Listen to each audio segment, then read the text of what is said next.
This next series of exercises is called the dynamic warm-up. A dynamic warm-up is a series of movements designed to increase the body temperature, activate the nervous system, and increase range of motion.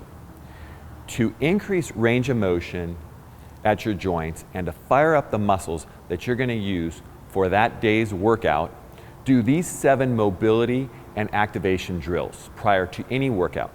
A good dynamic warm-up will help you increase your performance and also help you reduce the risk of injury if you perform them properly.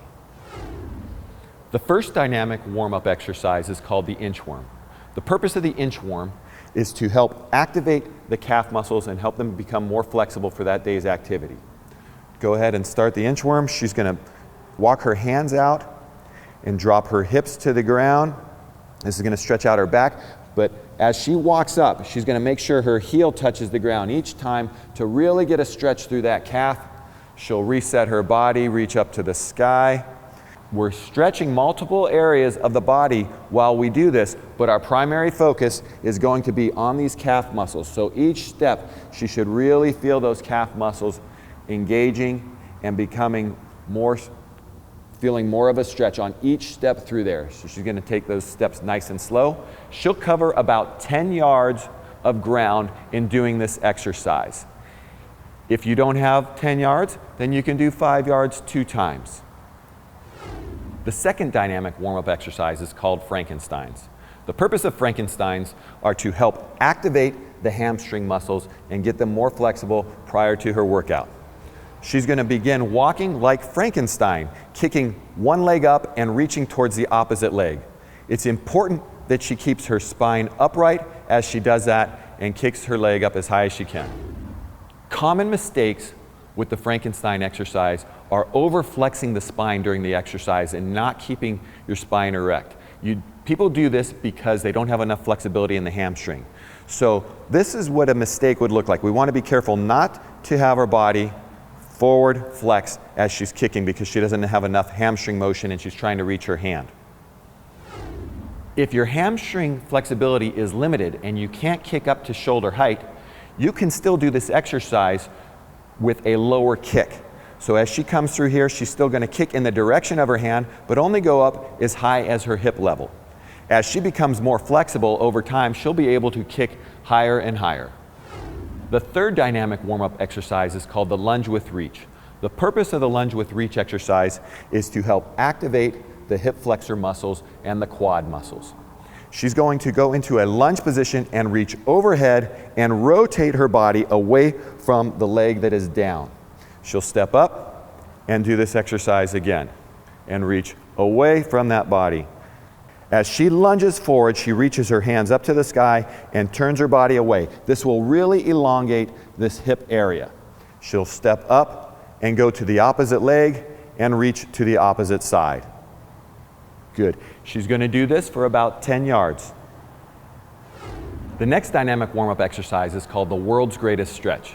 It's called the world's greatest stretch because it's going to stretch multiple body parts at the same time. She's going to lunge forward, feel a stretch in the hip flexor, then she's going to drive her right forearm, her opposite forearm, down into the floor, really getting a stretch on the opposite hamstring. Then she's going to turn that arm up towards the sky.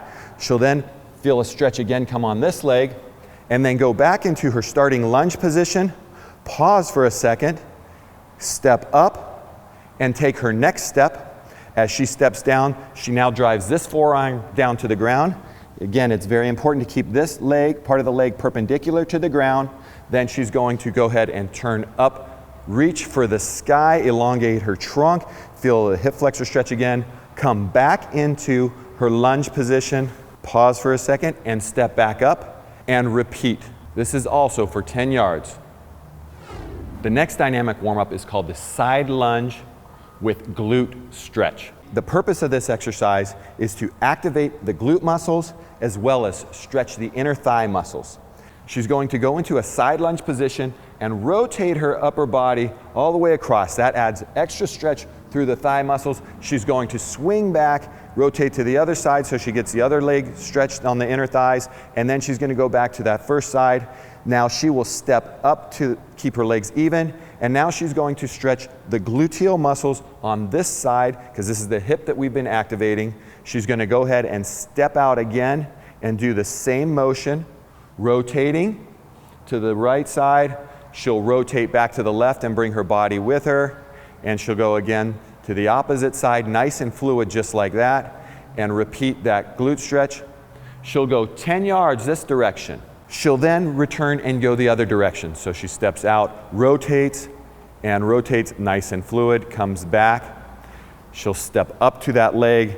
She's going to feel a stretch through her glute area. Sometimes it comes all the way down the thigh. She stretches, swings her arms. That arms brings momentum to help give her more fluid motion and more flexibility. The next dynamic warm-up exercise is called the Supine Scorpion. The purpose of this exercise is to help activate the hamstrings, the hips, and the low back. What she'll do is kick one leg up as if she's going overhead, and then rotate it all the way out to the side.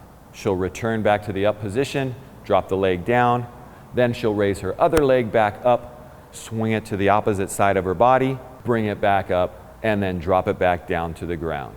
She'll do this 10 times on each side. The final dynamic warm-up activity is the prone scorpion. The purpose of the prone scorpion is to activate the lower trunk, so your lumbar spine and your hips, as well as create a nice stretch through the front shoulder region.